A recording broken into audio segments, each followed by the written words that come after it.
আল্লাহ যাকে সম্মান দিয়েছেন তোমরাও তাকে সম্মান করো, এটা তোমাদের জন্য উত্তম হবে। কে বলেছেন এই কথা? আল্লাহ বলেছেন।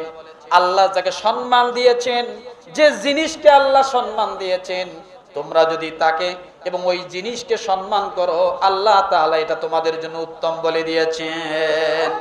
যালিকা ওয়া মান ইউআযযিম হুরুমাতিল্লাহি ফাহুয়া খায়রুল লাহু ইনদা রাব্বি ওয়া উহিল্লাত লাকুমুল আনআমু ইল্লা মা ইউতলা আলাইকুম ফাজতানিবুর রিজসা মিনাল আওসানি ওয়াজতানিবু কাওলাজ যুর। সূরা হজ আয়াত নাম্বার 30। কত?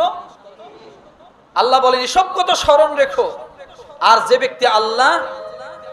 ব্যক্তিকে আল্লাহ যেসব জিনিসকে মর্যাদা দিয়েছেন তার মর্যাদা রক্ষা করবে, তার পক্ষে তার প্রতিপালকের কাছে এ কাজ অতি উত্তম। এ কাজ কি? আল্লাহ যে জিনিসকে মর্যাদা দিয়েছেন, আল্লাহ যাকে মর্যাদা দিয়েছেন তার মর্যাদা রক্ষা করা, এটা আল্লাহ নিজেই বলেছেন এটা তা উত্তম। এটা উত্তম একটা কাজ। যেমন মসজিদের মর্যাদা রক্ষা করা দরকার আছে না নেই? কথা বলে। কোরআনের মর্যাদা রক্ষা করা দরকার আছে না নেই? এই রকম যে জিনিস দ্বারা আপনাকে আল্লাহর দিকে ধাবিত করে, প্রত্যেকটা জিনিস, সেটা যে কোনো জিনিস হোক, সেটাকে মর্যাদা দেওয়া, সেটাকে সম্মান করা, আল্লাহ নিজেই বলেছেন এটা হলো তোমাদের জন্য উত্তম। ফাহুয়া খায়রুল লাহু ইনদা রাব্বি, এটাই হলো অথবা এটাই হলো তোমাদের জন্য কি উত্তম। আমার ভাইরা, সর্বশেষ আল্লাহ বলেন তোমরা যদি মর্যাদাবান জিনিসগুলোকে মর্যাদা দাও, সম্মানিত জিনিসগুলোকে তোমরা যদি সম্মান দাও, তাহলে তোমাদের জন্য কি হবে? আল্লাহ বলেছেন, দেখেন, যালিকা ওয়া মান ইউআযযিম শাআইরাল্লাহি ফাইন্নাহা মিন তাকওয়াল কুলুব। সূরা হজ আয়াত নম্বর 32। আপনি যদি মর্যাদা দেন তাহলে আপনার কি হবে? আল্লাহ বলছেন এসব বিষয় স্মরণ রাখো।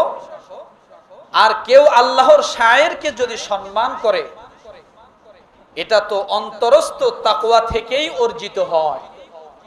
অর্থাৎ সম্মান করা মানে আপনার তাকওয়া অর্জন হওয়া। আপনি যদি তাকওয়া অর্জন করতে চান তাহলে সম্মানিত জিনিসগুলোকে কি করতে হবে? সম্মান করতে হবে। তাহলে দেখেন, সম্মানিত জিনিসকে সম্মান করলে তাকওয়া অর্জন হয়, কোরবানি দিলে তাকওয়া অর্জন হয়, রোজা রাখলে তাকওয়া অর্জন হয়, কোরআন তেলাওয়াত করলে তাকওয়া অর্জন হয়। কথা ঠিক না? হজের জন্য সমস্ত সামানা গোছাইলে তাকওয়া অর্জন হয়। আল্লাহ তাআলা এমন কিছু কিছু বিষয় আপনাকে তাকওয়া অর্জনের মাধ্যম বানিয়ে দিয়েছেন যেগুলো আপনি কল্পনাও করতে পারবেন না। তা আল্লাহ যে জিনিসকে সম্মান দেয়, এগুলাকে আমরা সম্মান দিলে কি বেদাত হবে? বেদাত হবে? দলিল, প্রত্যেকটা দলিল আমি কোরআন থেকে দিয়েছি। আমার ভাইরা, এই জন্য আমরা যারা কোরবানি দেওয়ার জন্য নিয়ত করেছি, ফজিলত গুলো শুনলাম, প্রতিটা ফোঁটার বিনিময় জীবনের গুনাহ মাফ। আমরা এখন এই নিয়ত করতে পারি কিনা যে আমরা কোরবানি দিব? কথা বলেন।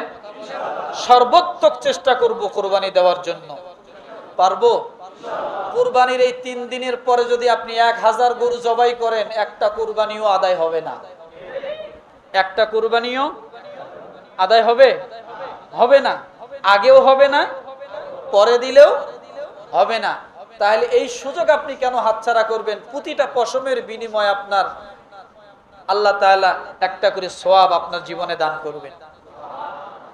যদি কষ্টও থাকে, কষ্ট করে হলেও চেষ্টা করবেন একটু আশপাশ আত্মীয় স্বজনের কাছ থেকে কিছু টাকা নিয়ে একটা খাসি হলেও কোরবানি দেওয়ার, একটা বকরি হলেও কোরবানি দেওয়ার নিয়ত করতে পারি তো ইনশাআল্লাহ। আল্লাহ তাআলা আমাদের সকলকে কবুল করুক বলে আমিন।